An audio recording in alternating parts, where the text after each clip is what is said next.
Muy buenos días compañeros, mi nombre es Friedman Axel Pavón y hoy vengo a hablarles sobre el proceso de modificación genética con un enfoque en el método biológico y la transformación mediada por Agrobacterium tumefaciens. Una de las problemáticas que enfrenta hoy en día la humanidad es el desperdicio de alimentos, que ha venido siendo uno de los mayores desafíos de nuestro sistema alimentario actual. Se produce en todas las fases, desde la colecta hasta la distribución de los alimentos, y reducir este desperdicio podría contribuir significativamente a garantizar el acceso a los alimentos a nivel global. Agrobacterium tumefaciens es una bacteria del suelo que tiene la capacidad de infectar las células vegetales, pero también tiene la capacidad de transferir una secuencia definida de su DNA a la célula vegetal mediante la infección. Y es un agente causante de la enfermedad de la agalla de la corona. El hallazgo de esta bacteria ha tenido grandes aplicaciones en la ingeniería genética y en varios campos de la biología vegetal, en la agricultura y en la biotecnología, gracias a que se utiliza su plásmido para insertar fragmentos de DNA en las plantas aprovechando pues su virulencia. Este método de modificación genética usando bacterias consiste en lo siguiente. Primero que todo, la selección del gen o característica de interés que se desea cambiar. Se hace la extracción del ADN. Se diseña el cassette de la expresión que se quiere con esa planta. Se hace la clonación de la secuencia a transferir y se hace la transformación. Hay diferentes métodos de transformación que se pueden aplicar y después se realizan los cultivos de las células y los tejidos para después, una vez ya se hayan expresado los genes de nuestro interés, se realiza la selección y el mejoramiento de las plantas que recibieron estos cambios. En la actualidad existen dos tipos de transformación. La transformación genética directa, o también conocida como pistola de genes o bioholística, la cual consiste en disparar proyectiles de oro recubiertos con el cassette de expresión de las células del organismo que se desea transformar. Y el segundo método se conoce como método biológico o transformación mediada por Agrobacterium. Ya vimos anteriormente que Agrobacterium es una bacteria que puede describirse como la ingeniera genética por naturaleza, pues recordemos que esta tiene la habilidad de insertar parte de su ADN en el ADN de las plantas, y eso es una gran ventaja al momento de transformar. Uno de los primeros alimentos en ser transformado o modificado genéticamente fue el tomate. Lo que se quería conseguir con esta transformación del tomate era poder degradar la enzima que afecta a la pared celular en las plantas, en el fruto. Inicialmente lo que se le hizo al tomate fue extraer el gen de la poligalactunurosa, que es el gen que codifica para la degradación de la pared celular.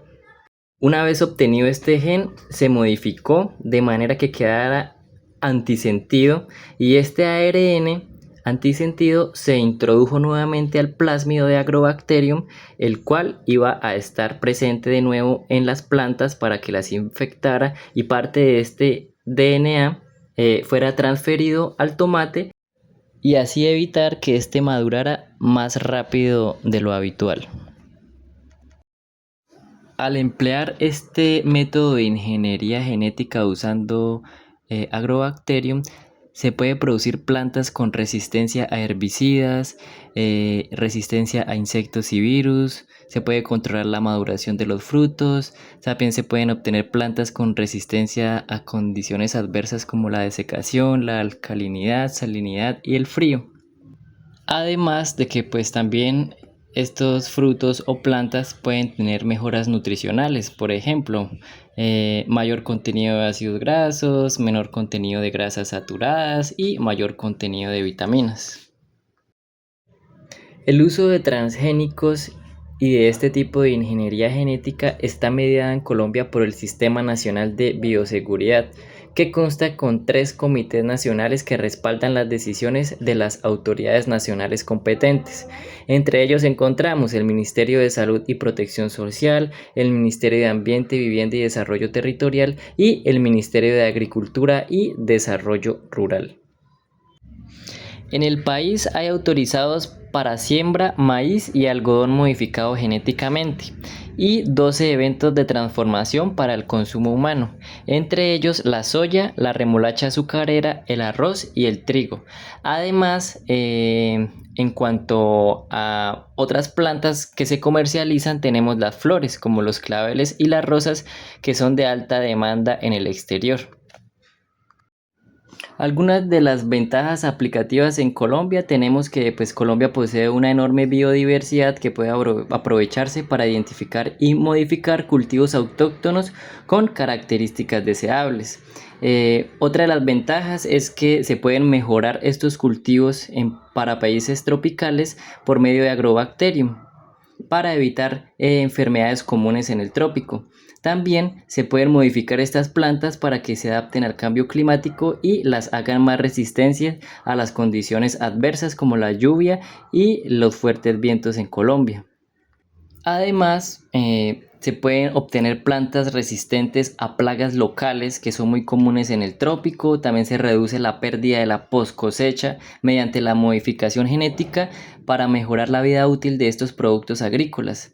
Y también se tiene que este tipo de ingeniería en nuestro país tiene un potencial económico. Por ejemplo, los cultivos mejorados pueden aumentar la productividad y la competitividad del sector agrícola colombiano a un nivel internacional.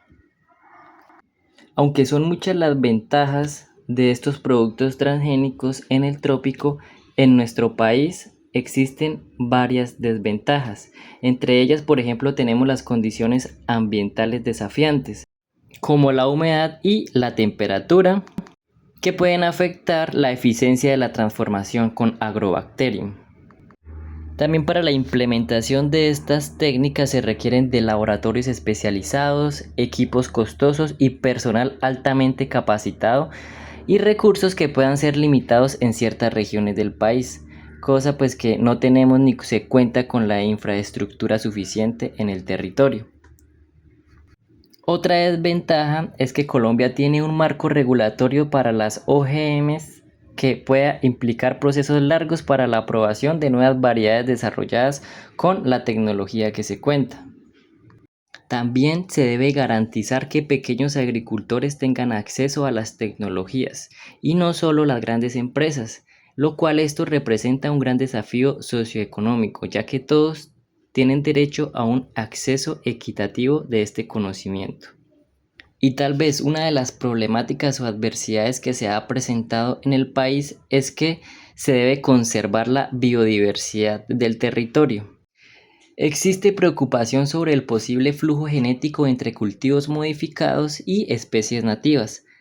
Particularmente importante en un país megadiverso como Colombia, esto afectaría el flujo genético normal de los ecosistemas.